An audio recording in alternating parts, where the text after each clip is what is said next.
Hello and welcome to A Dose of Wellbeing, the Pharmacist Support Podcast. I'm your host, Melissa Cochran, Wellbeing Development Senior Manager at Pharmacist Support, the profession's independent charity. We're delighted to bring you inspiring stories, tips, and expert insights that can help enhance your well-being and make a positive impact in your professional life. This podcast is all about supporting you, our pharmacy family, as you navigate the challenges of the profession. Today, I'm joined by our Chief Executive, Danielle Hunt, to talk about the impact of finances on mental health and well-being.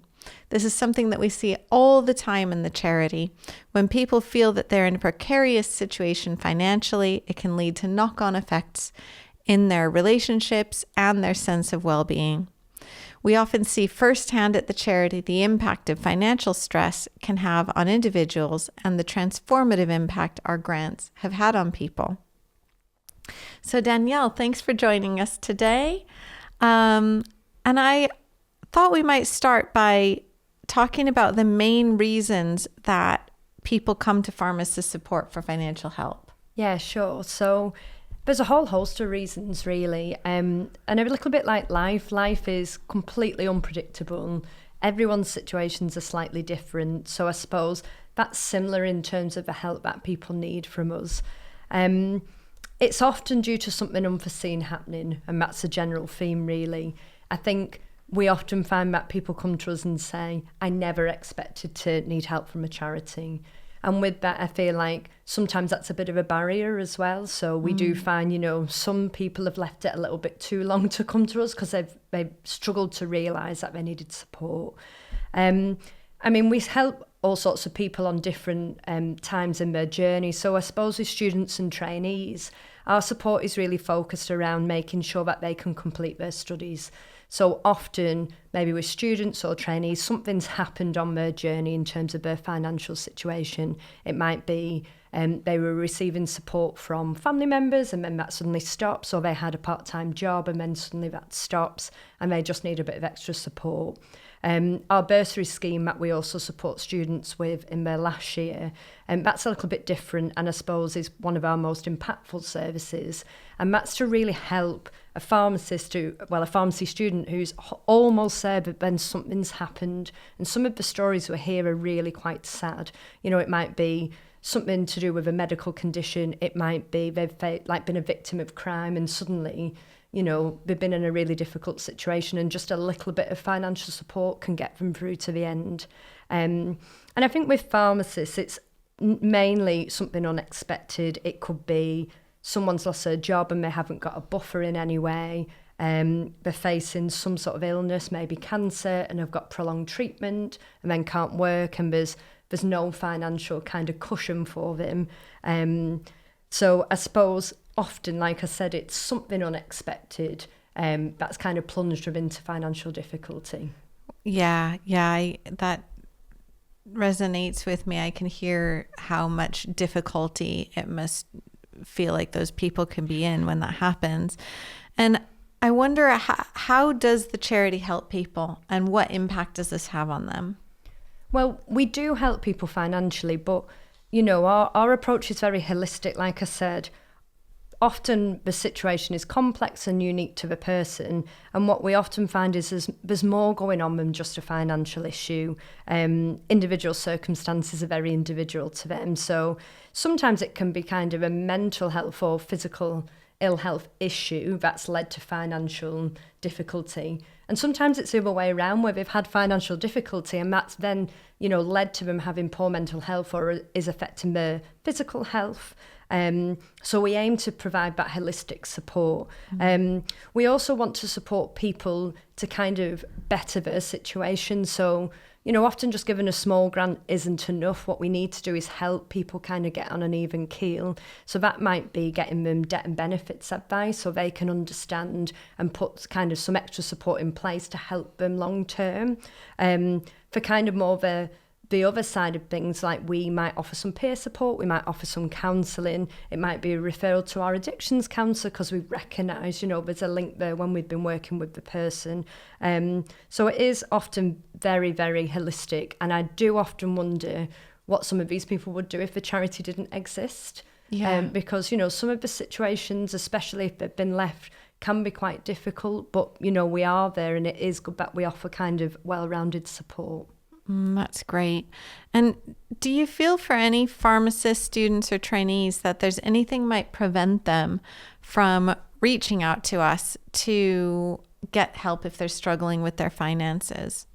I think sometimes lack of support of the charity. So sometimes we're not at the forefront of people's minds because they never needed a charity. They might not know about pharmacist support or have heard of us and not really thought. So there's that bit of a barrier. I think people bury their heads in the sand a little bit when it comes to finances. So, people don't often want to face it straight away. So sometimes that kind of can be a barrier. Some people can just think it's too difficult. It's going to be too difficult to apply. I'll never get a grant. I'm not going to bother. So there's kind of put a barrier in place. I definitely think some people fear that they're going to be judged or have privacy concerns around, well, if I have to provide some information, where's that going to go? And I think a big one is stigma. I think particularly for pharmacists. I think when you are in a role where you've been secure, maybe you're in a profession, it might have been well paid and you lose your job, or there's a little bit of stigma there around, well, I shouldn't need support from a charity. And it's really interesting because us as a charity, we supported another local charity, our local food bank. And there was a really interesting story that one of their staff members told us about. Sometimes some of the people they support are people who have been, in highly paid professions. One of the staff members told us about a doctor, and it was because they had quite a large place to fall, really. So they had a high income, high outgoings, big mortgage, didn't really have a cushion. And then all of a sudden something happened, I have no idea, at work, and they lost income and they could only survive maybe a month. And then quite quickly, they found themselves in real financial difficulty. So that really resonated with me around, you can be absolutely anybody. You've all got outgoings, and actually you can end up in that situation really easily. And if we consider ourselves and we think about, have we got savings? Have we got a buffer if something happened? You really start to think about, actually, this can happen to anybody. Wow. Yeah.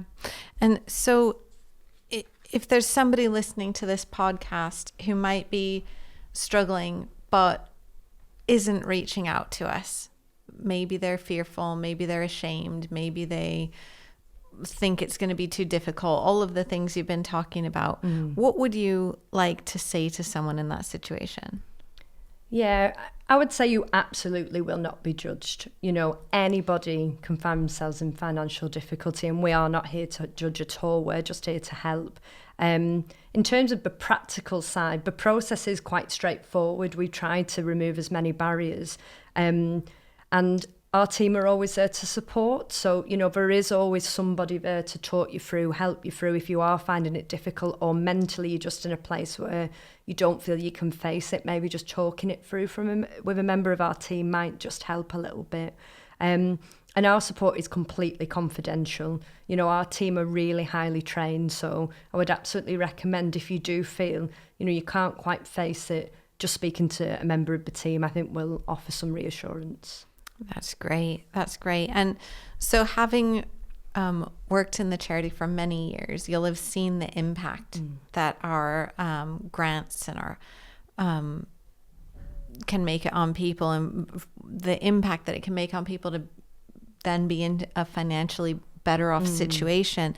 So what have you seen as being the personal impact on people for being in a better situation financially, on their mental health and on their well-being? Yeah, because it's intrinsically linked, and like I said at the beginning, it can be either way. They can impact each other, and financial stress is just like any other type of stress, really. It can just ripple out, can't it, into all aspects of your life. If you are suffering from stress, and we've talked about this before, the impact of that can be huge. The impact on your sleep, your eating habits, your enjoyment of life, your relationships with other people, your general performance at work or studying. So if you are in that financial difficulty and you're highly stressed and you're trying to complete your studies or do the assessment, that can be a really difficult place to be.